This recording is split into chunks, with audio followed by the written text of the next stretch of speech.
Halo teman-teman Populi Center, dimanapun teman-teman berada. Bertemu lagi dengan saya, Rafif Pemenang peneliti dari Populi Center. Ketemu lagi di Popcorn, Populi Corner, sebuah ruang diskusi di mana kita akan membahas hal-hal yang menarik atau hal-hal yang perbincangan oleh publik.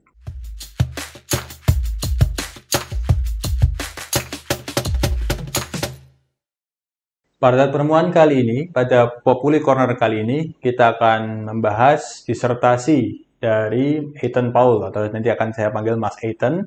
Disertasinya di University of Michigan. Dia menulis tentang judulnya Raising Representations, Gender and Village Budgeting Reforms in Indonesia. Kita membahas apa saja yang menarik dari disertasi beliau, apa temuan yang menarik, dan apa yang akan bisa kita ambil manfaatnya dari riset. Ya, untuk kali ini kita sudah kedatangan Mas Ethan Paul. Apa kabar, Mas? Baik, Mas? Baik, baik. Ya, alhamdulillah. Nah, beliau ini baru saja datang dari Amerika Serikat dan kita meminta waktu beliau untuk membahas soal disertasinya.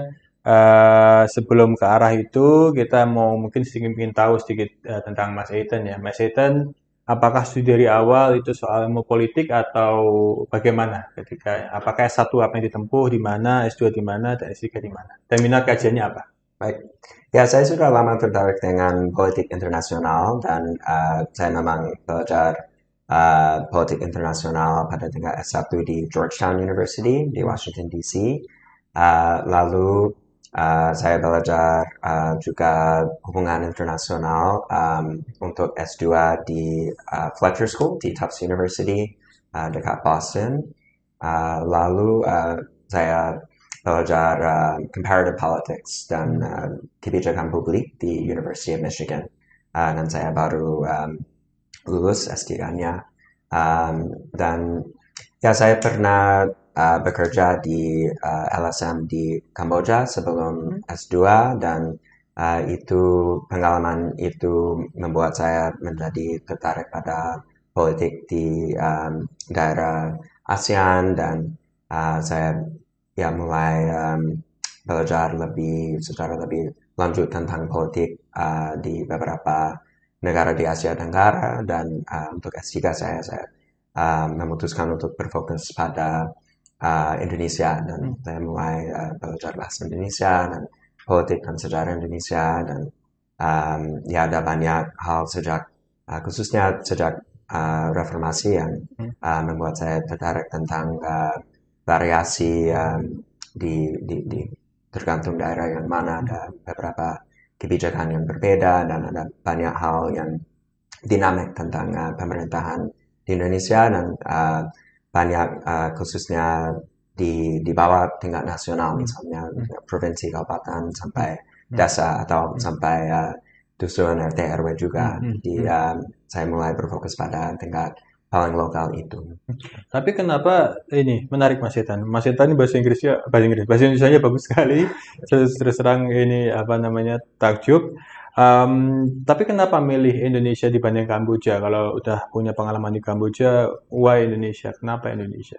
Ya, Indonesia negara paling besar di Asia Tenggara dan di Amerika masih tidak ada banyak, sangat sedikit orang yang berfokus pada Indonesia atau berfokus pada Asia Tenggara secara umum, tapi Indonesia negara yang semakin penting tidak hanya di Asia Tenggara tapi di seluruh dunia dan um, ya sejak reformasi ada banyak perubahan cukup cepat terkait misalnya desentralisasi yang terjadi saat yang sama ada demokratisasi dan ya ada banyak Indonesia negara yang sangat beragam.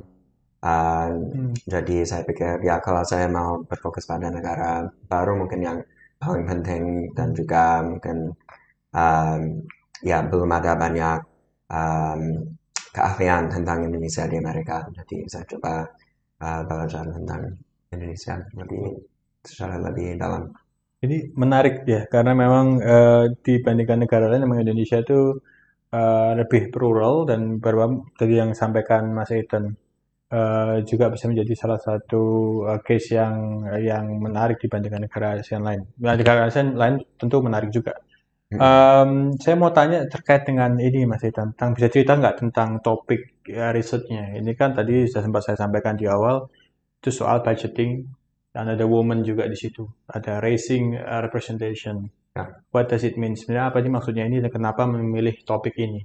Ya, jadi di banyak negara berkembang ada banyak inisiatif terkait dengan community driven development atau um, penganggaran partisipatif. Ini tujuan dari Bank Dunia, dari USAID, juga dari banyak negara sendiri seperti pemerintah Indonesia sudah tertarik dengan bagaimana pemerintah lokal bisa mewakili kepentingan warga secara lebih langsung dan mungkin kalau ada masukan langsung dari warga itu bisa bermanfaat ekonomi dan proses perkembangan ekonomi, tapi juga itu bisa membuat kualitas demokrasi lebih baik. Jadi di Indonesia sejak ada proses desentralisasi yang mulai dengan provinsi dan kabupaten, tapi juga ada beberapa program sebelumnya yang seperti Community Driven Development, ada program Kecamatan Development Program, lalu PNPM, dan sejak tahun 2014 ada Undang-Undang Dasar yang memberi lebih banyak kekuatan langsung kepada pemerintah dasar. Jadi sejak tahun 2014 pemerintah dasar punya lebih banyak dana dasar yang Pemdas bisa mengatur sendiri, dan dalam beberapa peraturan terkait undang-undang itu sudah ada banyak wajib untuk partisipasi masyarakat termasuk perempuan, kelompok rentan lainnya.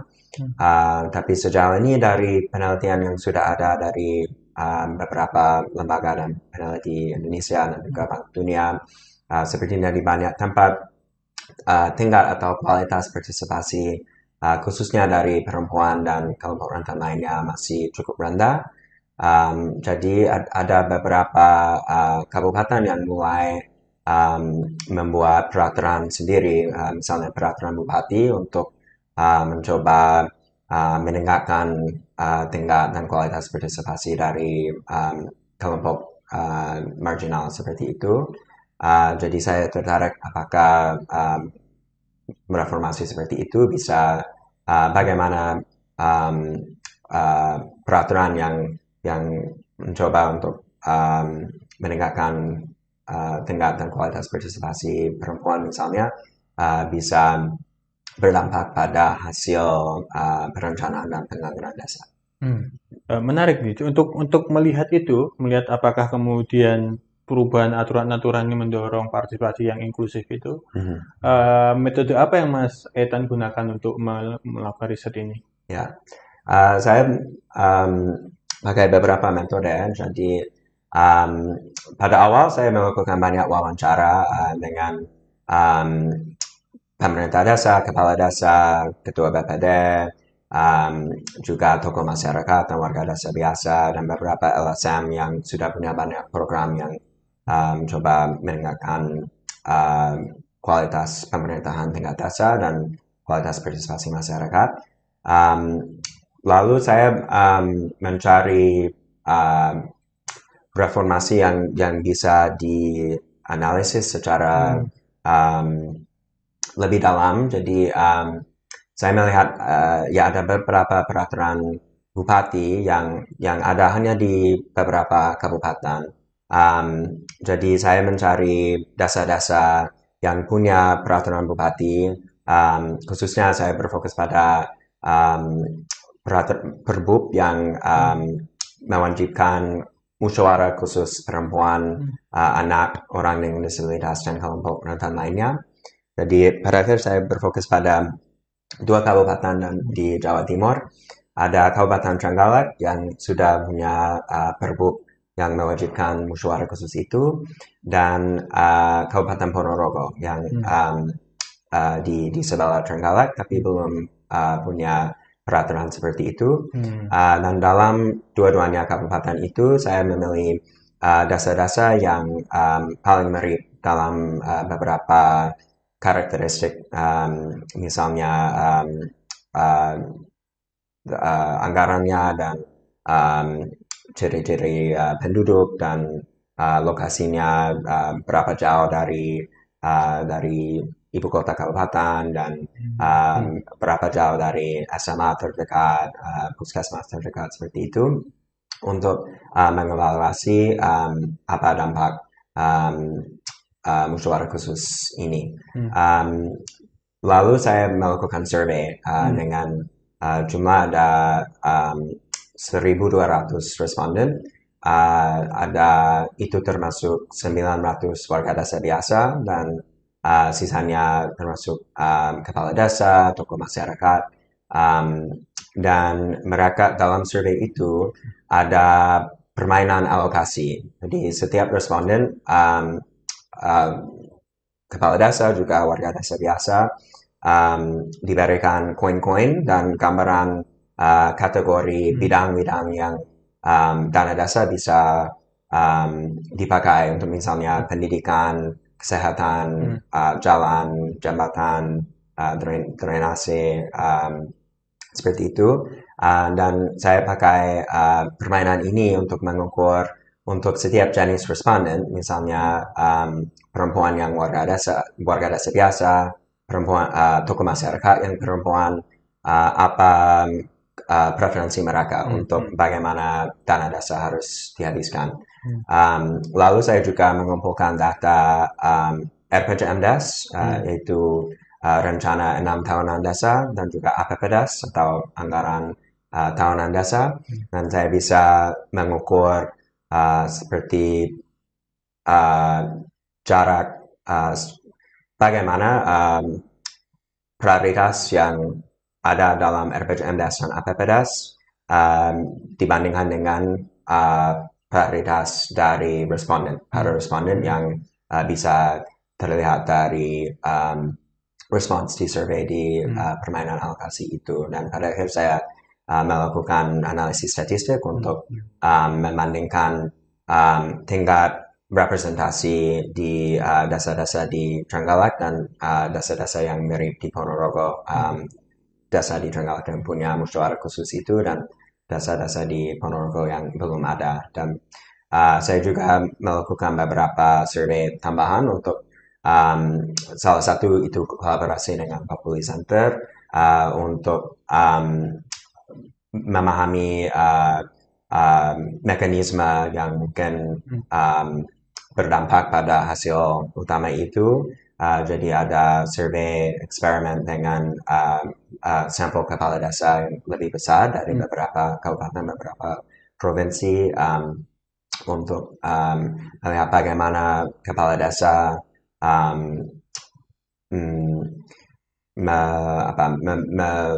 merespons ke informasi yang baru tentang prioritas perempuan atau tentang wajib seperti kalau ada peraturan baru seperti musyawarah khusus itu. Dan ya, saya juga melakukan lebih banyak wawancara setelah ada hasil statistik, hasil kuantitatif untuk melihat ya bagaimana dinamika di lapangan, apakah hasil kualitatif itu dari wawancara konsisten dengan hasil kuantitatif. Jadi ya cuma total saya menghabiskan sekitar 1,5 tahun tinggal di Indonesia untuk penelitian ini. Nice, itu waktu yang bagus, yang lama dan juga dedikasinya sangat baik sekali. Ada nggak yang menarik? Apa yang menarik kira-kira dari kalau bisa kita ke pemirsa umum ini finding atau temuan yang menarik dari disertasinya Mas Ethan ini? Ya, jadi hasil utama adalah mungkin sedikit kecewa karena hipotesis saya dan juga hipotesis banyak LSM dan pemerintah daerah yang mendorong konsep musyawarah khusus perempuan, anak, orang dengan disabilitas itu adalah kalau ada seperti ruangan khusus, musyawarah khusus kelompok seperti itu, mungkin akan lebih mudah, lebih nyaman bagi mereka untuk hadir dulu, lalu untuk memberi atau mengirim gagasan atau usulan mereka langsung, dan akhirnya harapan adalah pemerintah desa bisa melihat secara jelas preferensi dari kelompok seperti ini yang mungkin biasanya tidak terlihat dari musyawarah biasa. Itu bisa lebih langsung, pemerintah desa bisa melihat daftar gagasan dari musyawarah khusus itu, dan harapan adalah lalu mereka akan masukkan lebih banyak gagasan dari musyawarah khusus itu ke dalam RPJMDes dan APPDes. Tapi hasil utama adalah memang ada lebih banyak lebih banyak usulan dari musyawarah khusus yang muncul dalam RPJMDes, tapi belum ada lebih banyak dalam APPDes terkait dengan preferensi perempuan. Jadi dari survei saya, ya ada perbedaan antara preferensi laki-laki dan perempuan, dan juga ada perbedaan antara preferensi tokoh masyarakat yang perempuan dan warga desa biasa yang perempuan. Dan yaitu secara umum laki-laki lebih suka lebih banyak dana dihabiskan untuk infrastruktur fisik seperti jalan, dan rata-rata perempuan mau lebih banyak untuk pendidikan dan kesehatan. Tapi untuk tokoh masyarakat yang perempuan, mereka mau lebih banyak untuk kegiatan pemberdayaan. Jadi saya melihat bahwa memang ada lebih banyak kegiatan pemberdayaan di desa yang punya musyawarah khusus itu, tapi hanya di RPJMDes, bukan di APPDes. Dan soalnya APPDes yang pada akhir itu mengikat, yang RPJMDes masih berencana saja.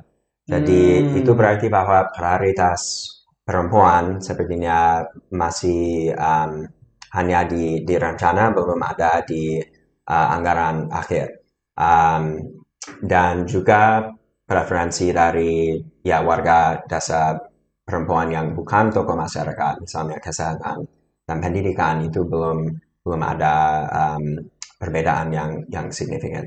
Jadi itu hasil utama yang sejauh ini sedikit kecewa, tapi ya mungkin ini peraturan bupati ini masih baru dari tahun 2019, jadi masih ada kemungkinan dengan lebih banyak waktu, dan juga ada pelatihan tambahan dan program tambahan dari beberapa LSM dan pemerintah kabupaten, mungkin dengan kombinasi program lain masih ada kesempatan untuk meningkatkan tingkat representasi perempuan dan kelompok lainnya. Oke, ini satu temuan yang sangat menarik ya. Artinya selama ini kan kita berpikir bahwa bahasanya itu pengaturan, arrangement melalui peraturan bupati, terus pembentukan wadah baru seperti musyawarah khusus, atau any kind of berbagai macam juga affirmative action soal itu yang kemudian dilembagakan. Jadi institutionalization itu kan gagal artinya ya, artinya musyawarahnya gagal untuk mendorong itu. Apakah Mas Ethan dari riset ini ada suatu seperti rekomendasi untuk kemudian dipikirkan desain ulang dari ini, apakah kenapa musyawarahnya ini gagal, apakah apa yang harus bisa diantisipasi ke depan? Ya, jadi mungkin ada dua hal yang muncul dari riset ini. Ada satu yang dari hasil survei eksperimen dengan populi dengan para kepala desa. Saya melihat bahwa bahkan ketika kepala desa menerima informasi baru tentang keinginan perempuan atau tentang syarat untuk musyawarah khusus, biasanya kepala desa tetap punya prioritas yang sama. Jadi itu berarti bahwa kepala desa rata-rata sudah punya prioritas Mungkin ini terkait dengan visi misi mereka ketika mereka berkampanye. Dan itu mereka sudah punya prioritas kuat sebelum ada musyawarah atau sebelum ada musyawarah khusus perempuan.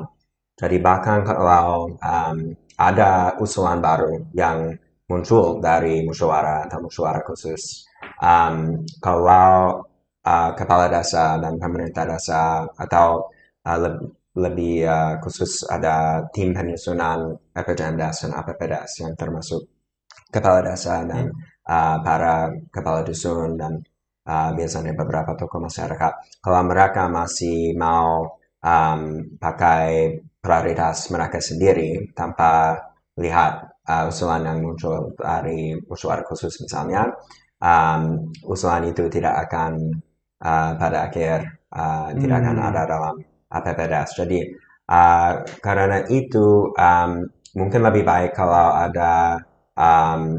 ada wajib masukan minimal presentasi misalnya 20%, 30% atau ya saya tidak tahu. Tapi kalau ada wajib minimal presentasi usulan dari musyawarah khusus harus masuk ke APPDes, itu mungkin metode untuk menjamin bahwa ada minimal usulan atau gagasan dari masyarakat atau khususnya dari perempuan yang akan terwakili pada akhir. Dan yang kedua, karena kebanyakan perempuan yang berpartisipasi dalam musyawarah desa, dan saya melihat ini juga dalam musyawarah khusus perempuan, kebanyakan peserta adalah tokoh masyarakat, bukan warga desa biasa. Ini rata-rata yang diundang lebih banyak yang ada hubungan dengan perangkat desa atau sudah sangat aktif atau punya posisi dalam lembaga kemasyarakatan desa seperti PKK atau Posyandu. Dan mereka rata-rata punya kadang-kadang punya preferensi yang agak berbeda dari warga desa biasa. Jadi karena itu pemerintah desa masih BPD dan kepala desa bisa mengundang hanya bisa memilih siapa akan diundang untuk musyawarah desa. Itu bisa berdampak pada akhir preferensi siapa akan terwakili atau akan muncul dalam proses musyawarah itu. Jadi tapi sudah ada banyak warga yang berpartisipasi dalam kegiatan seperti yasinan, arisan, posyandu, PKK, dan lain-lain. Jadi menurut saya sudah ada kesempatan untuk tokoh masyarakat yang akan, bahkan kalau tidak ada lebih banyak peserta dalam musyawarah secara langsung yang bukan tokoh masyarakat, mungkin tokoh masyarakat bisa mengumpulkan lebih banyak informasi gagasan dari masyarakat melalui lembaga atau kegiatan pada tingkat RT RW dusun yang sudah ada, supaya ketika tokoh masyarakat itu hadir ke musyawarah, mereka bisa mewakili kepentingan tidak mereka atau kelompok mereka sendiri, tapi juga kepentingan yang mereka tahu dari kalau mereka sudah bertanya kepada warga desa biasa, mungkin saat ada arisan RT misalnya.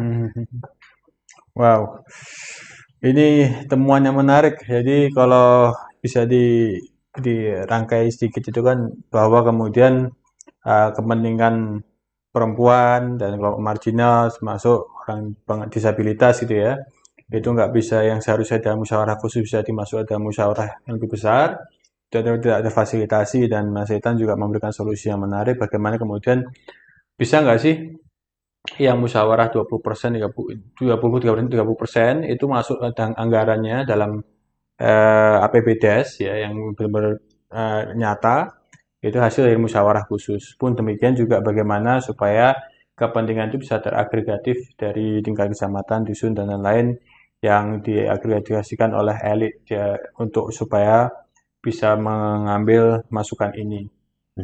Ini terus terang sangat menarik sekali disertasinya Mas Ethan. Saya punya satu pertanyaan terakhir ini Mas Ethan. What's next untuk apa sih kira-kira kalau Mas Ethan bisa ngomong satu kontribusinya sudah jelas tadi banyak, limitasinya apa dari studi ini dan apa yang kira-kira perlu untuk diperhatikan ke depan untuk riset-riset terkait ini. Dan pun juga dengan apa yang apakah minat ini akan tetap menjadi minatnya Mas Ethan ke depan atau apa?